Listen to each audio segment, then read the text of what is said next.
qu'il y ait réaction de l'État pour défendre l'État, parce qu'il s'agit de la défense de l'État, eh bien, qui en est responsable? Pour moi, en premier lieu, Macky Sall. Et c'est un grave problème. Et ce problème n'est pas le seul révélé par la crise. L'autre problème révélé par la crise, c'est l'effacement de la frontière entre institutions étatiques et forces extra-étatiques, j'allais dire, hors la loi. Comment dans un pays démocratique, la police et la gendarmerie peuvent accepter que des milices les accompagnent en ce qui concerne le maintien de l'ordre?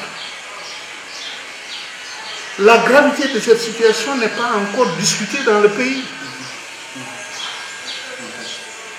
Donc, nous sommes en train d'assister à des signes, non seulement d'éclatement de la nation, mais d'éclatement de l'État. Donc c'est l'État-nation qui est en train d'éclater. Et ces signes, je ne vois pas aujourd'hui de force qui essaie de les repousser pour que nous ne tombions pas aujourd'hui dans une déstabilisation grave et permanente de notre pays. Mais ces signes, au contraire, on essaie de les cacher en accusant des forces obscures venues de je ne sais d'où, alors que les responsables sont là, dans le pays, en train de tenir leur discours, en train d'agir dans la rue, tout le monde les voit agir, et personne ne dit rien. Mais on accuse le MFDC d'avoir tiré sur le peuple. Oui, mais je dis, ce qu'on a vu, ce n'est pas le MFDC. Ce qu'on a vu, c'est des milices politiques accompagner les forces de l'ordre. C'est ça qu'on a vu, ce que tous les Sénégalais ont vu.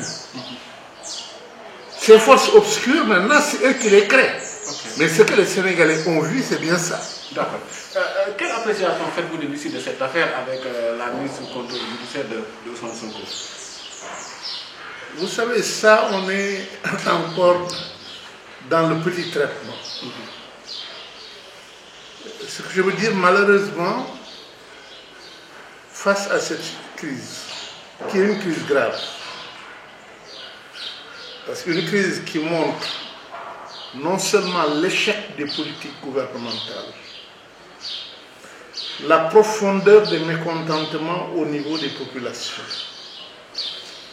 qui montre la jonction des mécontentements. Et cette jonction explique le caractère composite de la révolte, parce que la révolte, contrairement à ce qu'on dit, ne vient pas d'une seule couche.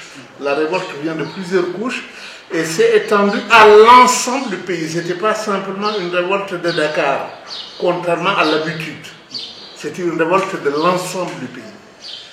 Et ça devrait réveiller les gens pour commencer à réfléchir sur les véritables causes et comment traiter ces causes. Malheureusement, quelle est la réaction du pouvoir à l'heure actuelle? Première réaction, c'est essayons d'apaiser. Mais ces discours d'apaisement ont été aussitôt contredits par une contre-offensive avec des discours violents contre toutes les forces d'opposition. Donc on ne sait même plus quelle est aujourd'hui la tendance au niveau du pouvoir. Est-ce que c'est l'apaisement ou bien est-ce que c'est la contre-offensive? Personne ne le sait. Parce que les deux sont là. Deuxièmement, on se dit, dans cet apaisement-là, sortons une enveloppe pour les jeunes. C'est-à-dire une réponse immédiate à court terme. Aucune stratégie pour les causes. Aucune.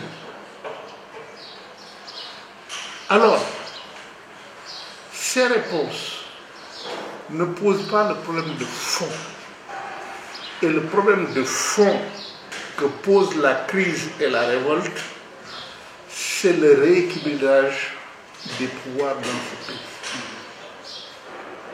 Ce que les gens remettent en premier en cause, parce que c'est ça la source des problèmes, c'est l'autocratisation du pouvoir politique. Un homme seul qui décide de tout, qui monopolise les ressources publiques, qui monopolise les services publics et qui les distribue à sa guise. Et cette guise, c'est essentiellement comment me maintenir au pouvoir. Et pour me maintenir au pouvoir, toute force opposée doit disparaître. Soit je vais la capter par l'intermédiaire de la corruption, soit je vais l'éliminer par la répression. On en est dans cette dynamique.